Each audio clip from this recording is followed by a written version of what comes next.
Assalamualaikum warahmatullahi wabarakatuh.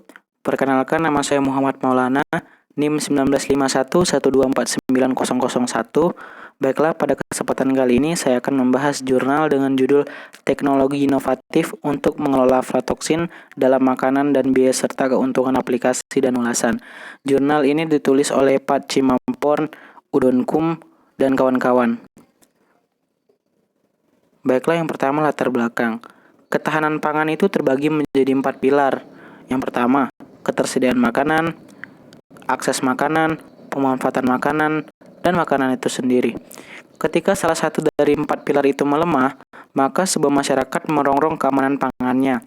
Sedangkan yang menjadi faktor kerawanan pangan adalah kontaminasi mitoksin pada bahan pangan. Aflatoksin merupakan salah satu mitoksin yang sering dijumpai di tanaman seperti jagung, kacang tanah, pohon kacang-kacangan, buah dan sayur. Ini dapat berdampak pada kesehatan masyarakat. Paparan kontaminan dosis tinggi dapat menyebabkan muntah, sakit perut, dan bahkan kemungkinan kematian. Sementara sejumlah kecil paparan kronis dapat menyebabkan kanker hati. Ini tentunya juga berdampak ke aspek ekonomi masyarakat, di mana harga bahan pangan atau makanan yang terkontaminasi aflatoksin tentunya akan menurun.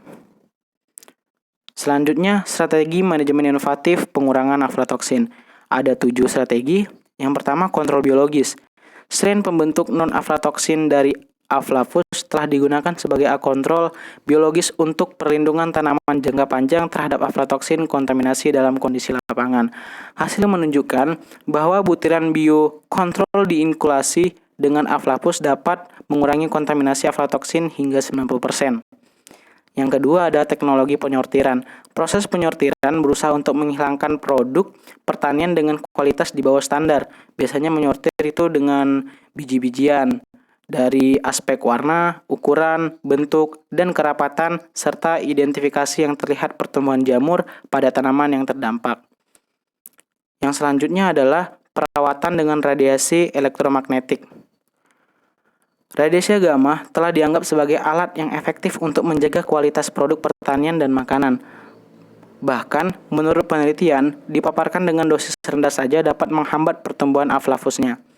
Yang selanjutnya adalah fumigasi ozon.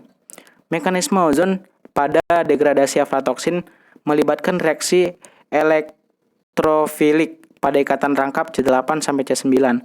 Cincin furan menyebabkan pembentukan ozonide.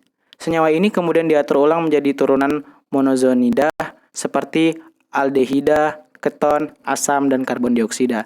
Selanjutnya ada agen kontrol kimia.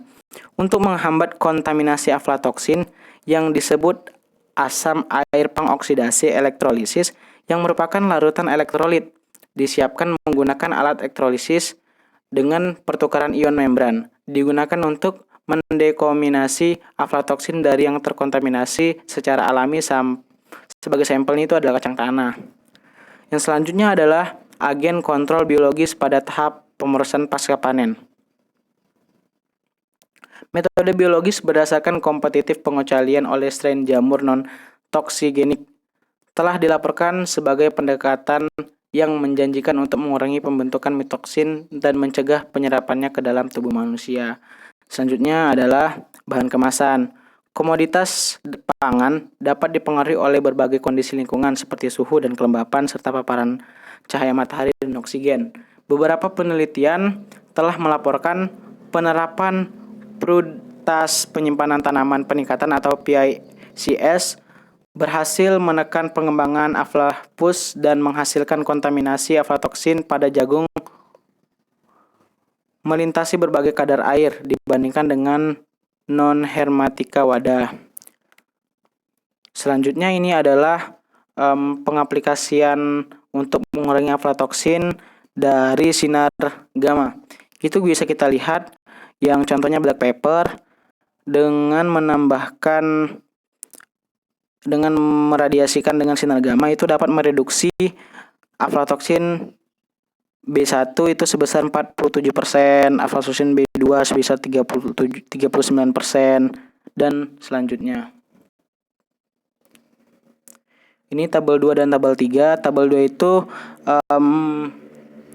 pengaruh fumigasi ozon dalam penurunan aflatoksin. Kita bisa contoh corn ini bisa mereduksi aflatoksin setelah dilakukan fumigasi ozon sebesar 88%. Selanjutnya yang tabel ketiga itu pengaruh bahan kimia dalam penurunan aflatoksin. Sebagai contoh, black pepper juga bisa. Nah, ini lebih banyak mereduksi sekitar 96%. Selanjutnya adalah manfaat manajemen yang inovatif. Manfaat yang pertama adalah manfaat keamanan pangan. Kuantitas dan kualitas produk pertanian menurun dengan adanya aflatoksin, sedangkan yang sebaliknya berlaku saat aflatoksin kontaminasi dicegah secara efektif. Kontrol aflatoksin yang efektif berpotensi meningkatkan ketersediaan makanan, akses pangan, pemanfaatan pangan, dan stabilitas pangan. Yang kedua adalah keuntungan sehat. Aflatoksin adalah risiko serius bagi kesehatan masyarakat, terutama di kalangan berpenghasilan rendah, negara di mana kebanyakan orang mengkonsumsi jumlah yang relatif besar tanaman rentan seperti jagung dan kacang tanah. Mengkonsumsi aflatoksin dapat menyebabkan kerusakan hati atau kanker. Juga ada gangguan kekebalan tubuh. Manfaat yang ketiga adalah manfaat ekonomi. Petani yang berhasil menghambat kontaminasi aflatoksin juga dapat memperoleh manfaat peningkatan pendapatan karena penerimaan produk yang lebih besar, harga pasar yang lebih tinggi. Selanjutnya, implikasi untuk penelitian dan kebijakan. Saat ini, beberapa aflatoksin inovasi teknologi kontrol telah menunjukkan potensi untuk meningkatkan kesehatan dan faktor ekonomi dalam komoditas rantai. Namun, kemanjuran, keamanan, dan kualitas ini harus diverifikasi terlebih dahulu sebelum diadopsi. Kesimpulan, ulasan ini berfokus pada berbagai hasil penelitian ilmiah tentang kontrol aflatoksin dalam makanan dan pakan sebelum dan sesudah panen.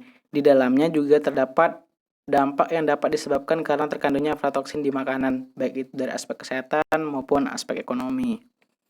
Baiklah teman-teman semua, video kali ini sudah selesai. Untuk teman-teman yang ingin bertanya bisa tanyakan di kolom komentar. Terima kasih. Wassalamualaikum warahmatullahi wabarakatuh.